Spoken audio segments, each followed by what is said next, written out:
Poseidon नामी एक विशाल cruise जहाज की, जिस पर 2000 यात्री सवार होकर न्यूयॉर्क जा रहे थे। मगर बीच रास्ते में ही कुछ हो गया। आज न्यू ईयर्स की रात है। इस लग्जरी जहाज पर सभी अपने अपने तरीके से न्यू ईयर्स सेलिब्रेट कर रहे हैं। बॉल रूम में संगीत सुनने वालों की भीड़ उमड़ी हुई है। इतने में जेनिफर नामी लड़की अपने डैड के पास एक अर्जी लेकर पहुंची। उसे अपने बॉयफ्रेंड के साथ पार्टी एंजॉय करने डांस क्लब जाना था। उसके पिता रॉबर्ट ने उसे इजाजत तो दे दिया, मगर उन्हें अंदाजा भी नहीं था कि आगे उनके साथ क्या होने वाला है। कुछ देर बाद शिप के कैप्टन को रडार पर कुछ हलचल महसूस हुआ। दूरबीन लगाकर देखें तो पता चला कि एक विशाल सुनामी की लहर तेजी से इनके शिप की ओर ही बढ़ती चली आ रही है। ये तुरंत शिप को उसके विपरीत दिशा मोड़ने लगे। इमरजेंसी सायरन बजा दिया गया। कैप्टन ने तुरंत लाउड स्पीकर पर ऐलान किया कि सारे यात्री भारी झटके के लिए तैयार रहे। इतना सुनते ही वहाँ हाहाकार मच गया। अगले ही पल शिप लहर से टकराकर पलटने लगी, जिसके चपेट में आकर कैप्टन और उनके बाकी क्रू मारे गए। सारे यात्री ढलान की ओर फिसलने लगे।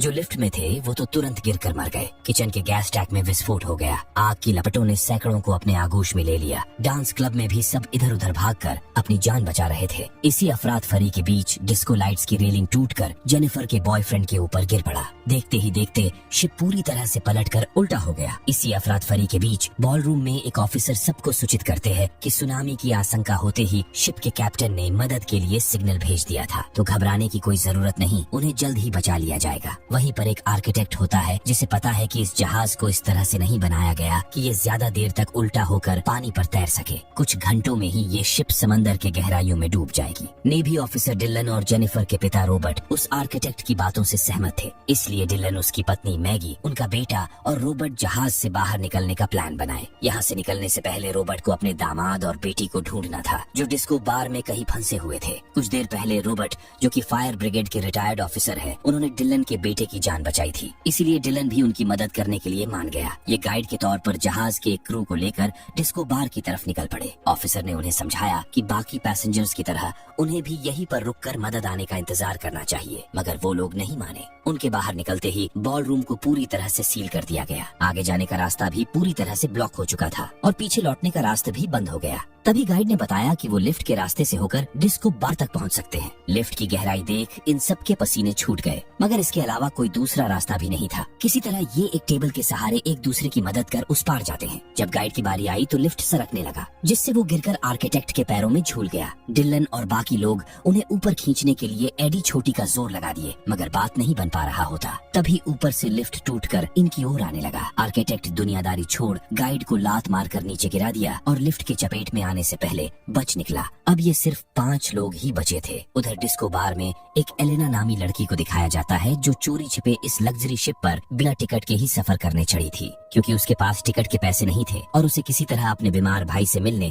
न्यूयॉर्क पहुंचना था, जो कि न्यूयॉर्क के एक हॉस्पिटल में उसके आने का इंतजार कर रहा है। एलेना लाशों के ढेर के बीच डरी सहमी इधर उधर भटक रही थी। तभी उन लाशों में से अचानक एक बेवड़ा आदमी उठ खड़ा हुआ। एलेना का हार्ट फेल होते होते रह गया। आगे इन दोनों को जेनी मिली, जो अपने बॉयफ्रेंड को बचाने के लिए जद्दोजहद कर रही थी। तीनों मिलकर उसे बाहर निकाल लिए। इतने में वहाँ जेनी के डैड भी पहुँच गए। अब ये चारों मिलकर 9 लोग हो चुके हैं। इनका टारगेट शिप के तले तक पहुँचना है, जो कि शिप के पलटने के बाद ऊपर की तरफ हो चुका है। वहीं पर शिप को चलाने वाले बड़े बड़े पंखे लगे हुए हैं। इनका प्लान वहीं से बाहर निकलने का है, मगर वहाँ तक पहुँचना आसान नहीं होने वाला, क्योंकि अभी ये जहाँ पर है वहाँ से ऊपर जाने का हर रास्ता ब्लॉक हो चुका है। अब उस पार जाकर ही इन्हें शायद कोई दूसरा रास्ता मिलेगा। इसी आस में ये एक टूटे हुए बीम पर चढ़कर बारी बारी उस ओर जा ही रहे थे। तभी जहाज का एक बहुत भारी पार्ट टूटकर बीम पर गिर पड़ा, जिसके चपेट में आकर बेवड़े की मृत्यु हो गई। तेल फैलते ही पानी में आग पकड़ लिया, जिसमें झुलसने से ये बाल बाल बचे। वो बीम भी नहीं रहा जिस पर चढ़कर ये उस पार जा रहे थे। डिलन, रॉबर्ट और जेनी इसी ओर फंस चुके थे। इससे पार पाने के लिए डिलन फायर ब्रिगेड की पाइप लेकर तुरंत आग में कूद पड़ा।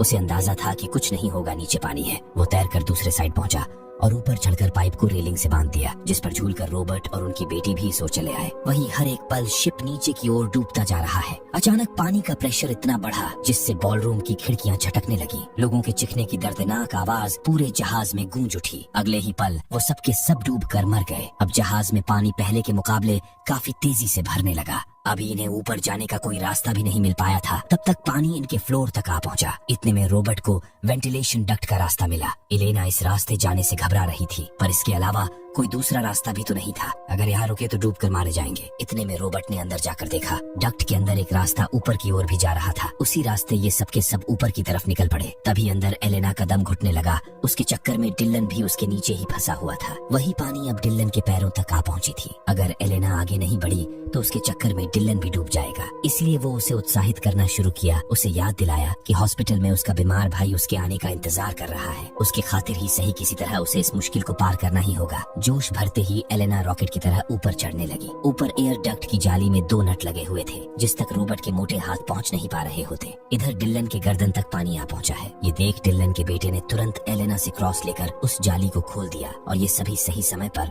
डक से बाहर निकल आए। मगर खतरा अभी टला नहीं है। जिस जगह पर ये पहुंचे हैं वो एक बैलेंस टैंक है, यानी शिप को बैलेंस करने के लिए इसमें पानी भरा जाता है। इस टैंक में डोर की जगह एक प्रेशर वाल्व लगा होता है जो सिर्फ पानी के प्रेशर से ही खुलेगा। डिलन ने टैंक में तुरंत पानी भरना शुरू किया। सबके मन में यही डर सता रहा था कि अगर प्रेशर वाल्व खुलने से पहले ही उनकी सांस टूट गई तो क्या होगा। कुछ मिनटों में ही टैंक पूरा भरने को आया। सबने गहरी सांस भरी और पानी में डूबकर प्रेशर वाल्व के खुलने का इंतजार करने लगे। मगर प्रेशर वाल्व खुलने का नाम ही नहीं ले रहा था। इन सब का दम घुटने लगा। तभी प्रेशर वाल्व खुल गया। डिलन ने डुबकी लगाकर पता लगाया कि यहाँ से 20 मीटर की दूरी पर एक दरवाजा है। सब लोग डिलन के पीछे पीछे तैरते हुए उस दरवाजे की ओर बढ़ने लगे। उन्हें वहाँ सीढ़ियों की ओर जाने का चिन्ह मिला, जिसको फॉलो कर वो पानी से बाहर निकल आए। मगर 2 लोग अभी भी अंदर ही फंसे हुए थे। एलेना सबसे पीछे थी। एकाएक वो एक केबल में फंस गई। घबराहट के मारे उसका सर लोहे से टकराया और वो तुरंत बेहोश हो गई। किसी तरह आर्किटेक्ट उसे बचाकर बाहर निकाल लाया, मगर तब तक काफी देर हो चुका था। रॉबर्ट अपनी तरफ से भरपूर कोशिश किए, लेकिन एलेना बच नहीं पाई। अब ये सिर्फ 7 लोग बचे हैं। यहाँ से रास्ता क्लियर करते हुए ये 7 आगे बढ़ चले। हर फ्लोर पर इन्हें लाशों के ढेर देखने को मिल रहे थे। तभी डिलन को शिप का नक्शा दिखा। नक्शे से पता चला कि प्रोपेलर ट्यूब जिसमें शिप को चलाने के पंखे लगे होते हैं, उसके और इनके बीच सिर्फ एक फ्लोर का ही फासला है। प्रोपेलर ट्यूब सबसे लास्ट में था। ये सब तुरंत उस ओर भागे, लेकिन वो जगह पूरी तरह से पानी में डूब चुका था। अब ये नीचे जा नहीं सकते और ऊपर जाने का तो कोई सवाल ही नहीं बनता, क्योंकि ये शिप के तलवे तक पहुंच चुके थे। अब तो सिर्फ मौत का ही इंतजार था। रॉबर्ट ने डिलन के काम की सराहना की और हर एक चीज के लिए थैंक यू बोला। तभी एक साइड ज्यादा पानी भरने की वजह से शिप आगे की तरफ से उठने लगा, जिससे प्रोपेलर ट्यूब के रास्ते में जो पानी भरा हुआ था वो पानी तेजी से नीचे की ओर चल पड़ा। मैगी और उसका बेटा भी उसके चपेट में आकर बह गए। प्रोपेलर ट्यूब का पानी खाली तो हो चुका है, मगर डिलन का कहना है कि या तो वो अपनी फैमिली को बचाएगा या फिर उनके साथ ही मर जाएगा। बचे 4 लोग भागकर उस जगह पहुंचे जहां पर प्रोपेलर ट्यूब है। आर्किटेक्ट जैसे ही ट्यूब के वाल को खोला, एकाएक हवा का प्रेशर पड़ते ही घायल हो गया। यानी इंजन चालू है, पंखे 480 की स्पीड से अभी भी घूम रहे हैं, जो अंदर की ओर ही हवा फेंक रहे हैं। उनको रोकने के लिए सामान वगैरह फेंका जाए तो वो सामान उल्टा इनकी तरफ ही वापस आएगा। इसलिए किसी तरह इनको कंट्रोल रूम पहुंचकर इंजन बंद करना ही होगा। नक्शे के मुताबिक कंट्रोल रूम इनके ठीक नीचे से होकर 150 फीट की दूरी पर था, मगर वहाँ पानी भर चुका था। वहाँ जाने का मतलब मौत पक्की है। जेनिफर का बॉयफ्रेंड उसे बचाने के लिए वहाँ जाने को तैयार हो गया, पर जेनी किसी हाल में उसे खोना नहीं चाहती थी। अपनी बेटी को रोते बिलखते देख रॉबर्ट इंजन बंद करने निकल पड़े, मगर लाख कोशिशों के बावजूद भी उन्हें इंजन बंद करने वाला स्विच नहीं मिला। अंत में सांस टूटने से पहले वो इंजन को रिवर्स करने वाला बटन दबा दिए, जिसके बाद उनकी भी मृत्यु हो गई। उधर डिलन और उसकी पत्नी अपने बेटे को ढूंढते ढूंढते उसके पास पहुँचे। वो एक जालीनुमा रूम के अंदर फंसे होने के कारण बाहर निकल नहीं पा रहा था। वही पानी लगातार भरता जा रहा था। किसी तरह डिलन समय रहते उसे बचाकर बाहर निकाल लाया। ये तीनों भी भागकर प्रोपेलर ट्यूब के पास पहुंचे, जहां पर उनको रॉबर्ट के बारे में पता चला। 10 मिनट बाद भी जब वो वापस नहीं लौटा तो इन्होंने मान लिया कि अब वो मर चुका होगा, पर जाते जाते वो इनके बचने का रास्ता बना गया था। इंजन रिवर्स होते ही जो प्रोपेलर अंदर की तरफ हवा फेंक रहे थे वो अब बाहर की ओर हवा खींचने लगे हैं। ये तुरंत एक सिलेंडर उठाकर उस ओर फेंके, लेकिन वो सिलेंडर बीच में ही अटक गया। तब डिलन अपनी जान पर खेलकर उस सिलेंडर को अंदर ढकेला और बूम, काम बन गया। उस प्रोपेलर के रास्ते सभी समंदर में कूद गए। वहीं पर एक लाइफ बोट जहाज से गिरा हुआ था, जिस पर चढ़ते ही शिप तेजी से इनके ऊपर गिरने लगा। ये सब के सब ताबड़तोड़ छप्पू चलाकर उसके नीचे से निकल गए। अगले ही पल पूरा का पूरा शिप समंदर के अंदर समा गया। इनके फ्लेयर गन फायर करते ही जो बचाव दल इनके खोज में निकले थे वो इनको ढूंढ लिए। इस तरह 2000 यात्रियों में से सिर्फ 6 लोगों की जान बच पाई। आशा करते हैं कि आपको ये कहानी पसंद आई होगी।